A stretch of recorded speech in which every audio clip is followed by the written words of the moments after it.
2624, cancel takeoff clear. Position. All right, we are canceling takeoff. Hold position, 2724. And 2724, just not sure that small aircraft there was supposed to make a right turn on keel, or he made a left there. It's been an eventful morning. I appreciate the stop there. Way to be aware. Thank you. News Channel 5 first uncovered the radio transmissions from a close call last week at Nashville International Airport. And tonight, for the first time, we are hearing from passengers on that Delta flight. Good evening. I'm Rory Johnston. And I'm Carrie Sharp. After our chief investigative reporter, Phil Williams, first broke that story, he heard from some of those passengers, and a couple of them actually had recordings from inside that flight in the moments after that close call. Phil is with us now, and Phil, you were surprised at what you heard. I was, in the sense that based on the radio traffic alone, it was hard to get a sense of how dire the situation was. But what I heard from those passengers indicates it may have been a closer call than we first expected.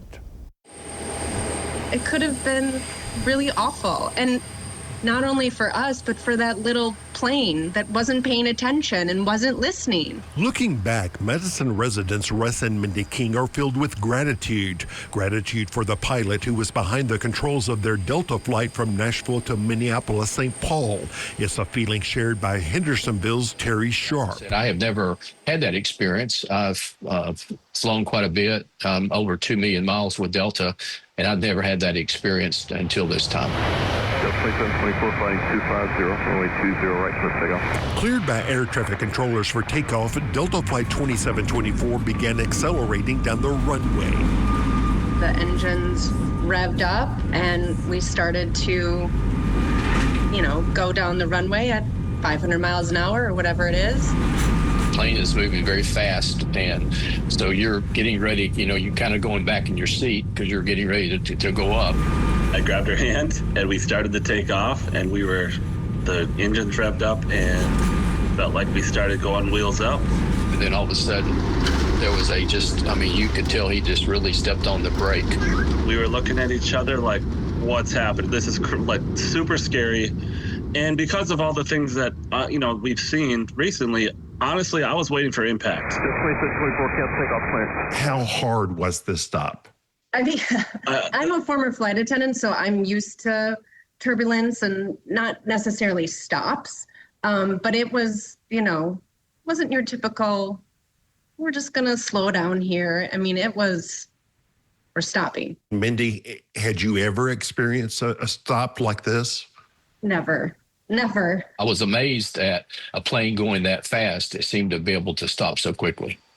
How close do you think you were to lifting off? My wife felt like we had just started up, and I'm not sure we ever started up, but we were definitely in takeoff mode.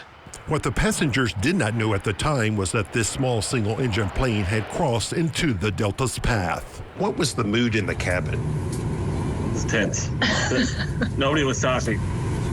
I looked out the window and I saw this small, tiny plane, going to the right of us. Still nothing, still crickets from, the captain. We were like, is he gonna say anything?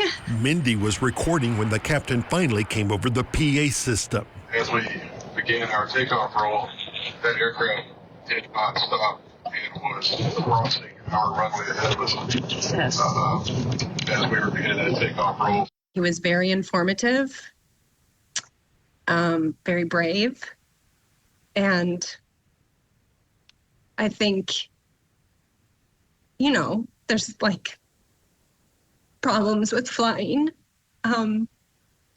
So my heart goes to him for, being aware and trained and wise and proper, because it could have been awful.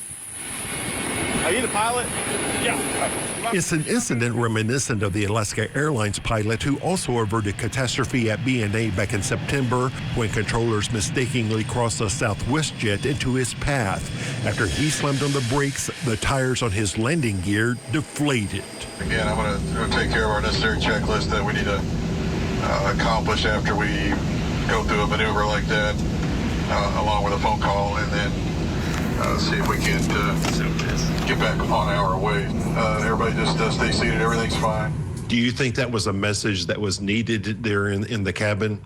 It probably was. I think all that's been in the news over the years, over this past year, probably was going through people's minds. When the Delta passengers finally got to Minneapolis, Russ King had a question for the captain.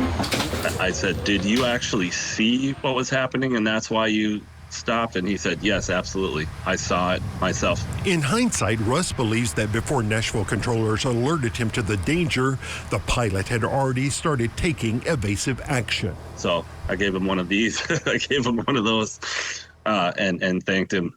And it was quite the relief. And that's why these veteran flyers say they will not let one incident define how they feel about air travel. As I think you may have said and others, it seems to still be a safest way to travel. And so I just, hope that we don't have any more instances like this. I think a lot of people share that sentiment. What we still don't know is whose fault was this? Did the pilot of the small plane simply make a wrong turn? Was there a miscommunication by air traffic controllers or some combination? The FAA is investigating all of that. And then how do we prevent this from ever happening again? Absolutely. And that goes to the larger issue of do we have enough air traffic controllers? Yeah. The emotion alone from that flight attendant, that passenger, I mean, just shows you how serious it was. Yeah, absolutely. More so than I realized. Yeah. Us too. Bill, thank you. By the way, if you missed it, you'll also want to see Phil's investigation of the fatigue and burnout facing air traffic controllers at BNA and really around the country. You can find that by going to newschannel5.com/investigates or on any of our streaming apps.